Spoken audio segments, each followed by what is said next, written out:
Namaste and welcome everyone. Today we are diving deep into a significant development in the global economic landscape. The newly forged trade agreement between the United States and the European Union.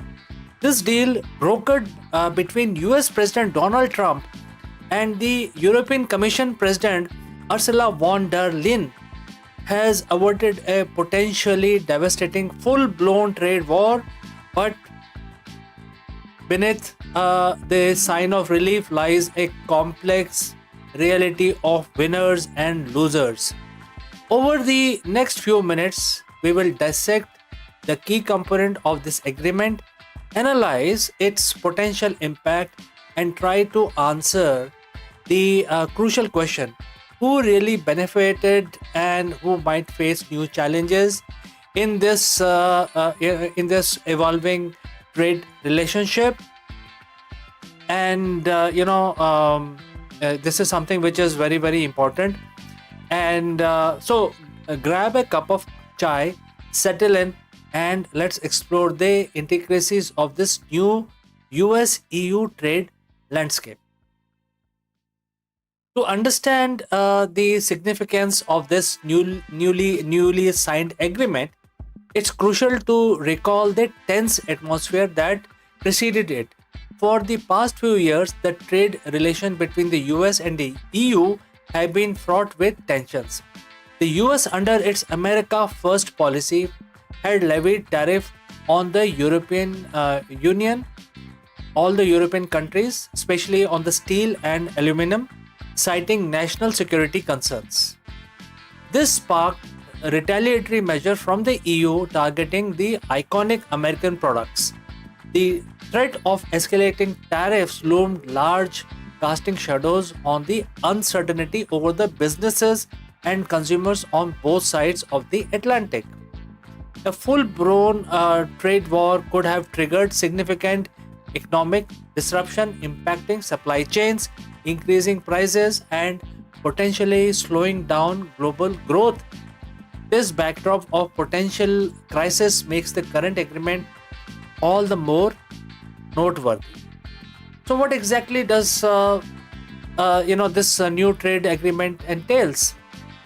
The centerpiece is the US decision to impose 15% tariff on most of the EU exports to the United States, while still a significant increase from the previous average of around 4.8%. This is considerably lower than the 30% tariff that had been openly discussed and threatened. This reduction is undoubtedly a major point of relief for many European exporters. However, the agreement isn't the blanket application for this 15% tariff. Several strategic goods have been granted a zero tariff rate. These reportedly included the crucial sectors like aircraft, certain chemicals, semiconductor equipment, and some agriculture products. The inclusion of these sectors highlights the strategic and importance on both sides, both places on their industries and potential disruption that tariff could have caused. Meanwhile, the continuous and the contentious issue of steel and aluminum remains largely unresolved. The US is maintaining its existing 50% tariff on imported EU steel and aluminum. There are ongoing discussions about the potentially establishing import quotas to mitigate the impact, but the high tariff remains significant hurdle for European producers in this sector. Finally, a crucial element of the deal involves commitment from the European Union. In exchange for the lower tariff rates, the EU has reportedly agreed to make substantial purchase of US energy products including liquefied natural gas, oil, and nuclear fuels. Additionally, there are reports of commitments for significant new investments from the EU into United States, as well as increased purchase of the US military equipment. These commitments represent significant concessions from the European side. Now, let's dwell into who might be considered the winner in this new trade landscape. Firstly, United States can arguably claim a victory in securing significant concessions from the EU. The commitment for increased purchases of the US energy and the military equipment directly benefits the American industry and could help reduce the trade deficit in these specific areas. Furthermore, the new investments promised by EU could lead to job creation and economic growth within the US. The America First policy focused on the rebalancing trade relationships seems to have yielded tangible results in this regard. Certain US industries also stand to gain. American energy producers will likely see increased demand for their products in the European market. Similarly, US defense contracts could benefit from the EU's commitment to purchase more military equipment. The exemption for certain strategic goods also suggests that the US companies relying on specific EU made components will avoid potential price hike and supply chain disruption. From the European perspective, the biggest win is arguably the aversion of a more severe trade war. The 15% tariff, while is very unwelcome, is significantly less damaging than the threatened 30%.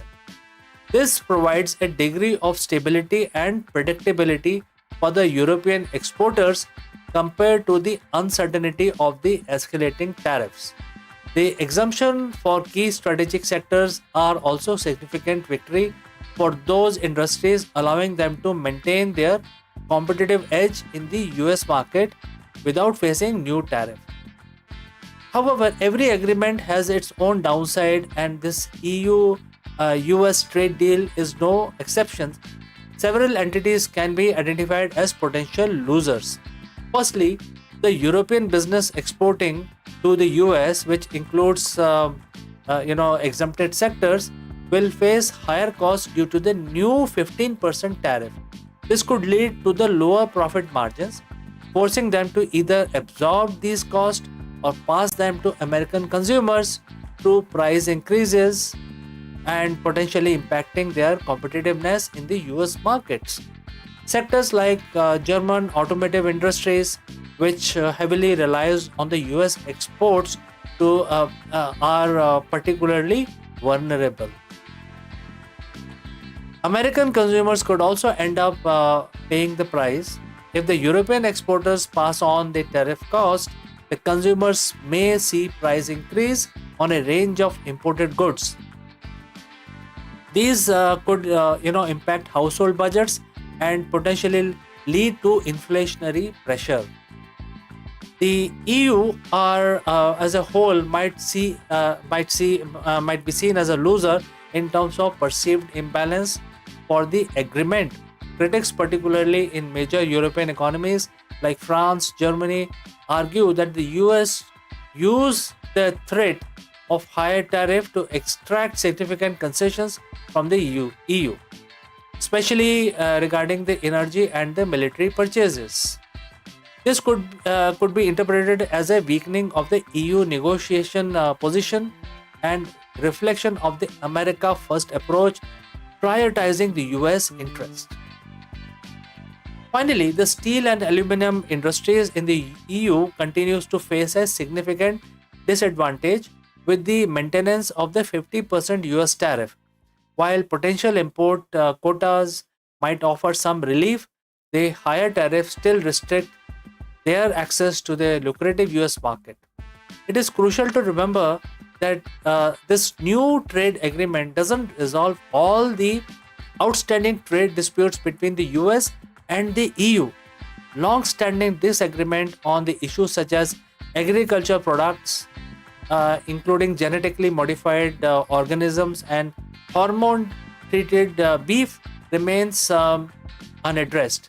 Similarly, certain industrial goods continue to be subject of the main contention. The fact is that the 50% tariff on steel and aluminum persists, and it's a highlight which is it's completely visible as an incomplete nature of this agreement. Furthermore, the lack of detailed information regarding the specific tariff and quotas, and the exact nature of the EU commitments create a degree of uncertainty for businesses on both sides. This lack of clarity makes long-term planning and strategic decisions making more challenging. The future of this trade relation also remains somewhat uncertain. The agreement has brokered under the current administration, and any further shift in the political leadership on either side could potentially lead to renegotiations or change in the policy. To understand this even further, let's look at the underlying tensions and differences and different perspective on the trade imbalance, and the protectionism haven't entirely disappeared. This EU and US trade agreement has the broader implications for the global trading system. It underscores the ongoing trend of managed trade, while governments actively intervene to shape trade flows through tariffs, quotas, and specific purchase agreement, rather than relying solely on free market principles. The deal also highlights the continued influence of the major economic powers like the US and the EU in shaping global trade rules and norms. The concessions made by the EU can be seen as a reflection of the significant economic leverage the US can exert through its large market and the threat of the protectionism or these measures which they are planning to take. For other countries and the trading blocs, this agreement serves as a reminder of the potential for trade tensions to arise and need to navigate a complex and evolving global trade landscape. It might also prompt other nations to re-evaluate their own trade relations with both US and the EU. So, in conclusion, the new US EU trade agreement represents a complex compromise that has averted a potentially damaging trade war but also has ushered in a new era of managed trade with clear winners and losers. While the US has secured significant concessions and certain industries stand to benefit, European exporters, excluding the strategic sectors, and potentially American consumers faces new challenges. The perceived imbalance of this agreement and the persistence of the unresolved dispute highlights the ongoing complexities in the transatlantic trade relationship. Ultimately, the long-term impact of this agreement will depend on how businesses adapt to the new tariff and commitments, how consumers respond to the potential price change, and how the broader geopolitical and economic landscape evolves. So, thank you for joining me for this in-depth analysis. We encourage you to share your thoughts, your comments below in the comment section. And if you have any questions, do not hesitate to send them across. So, friends, until next time, stay informed, and I will catch you again in the next one.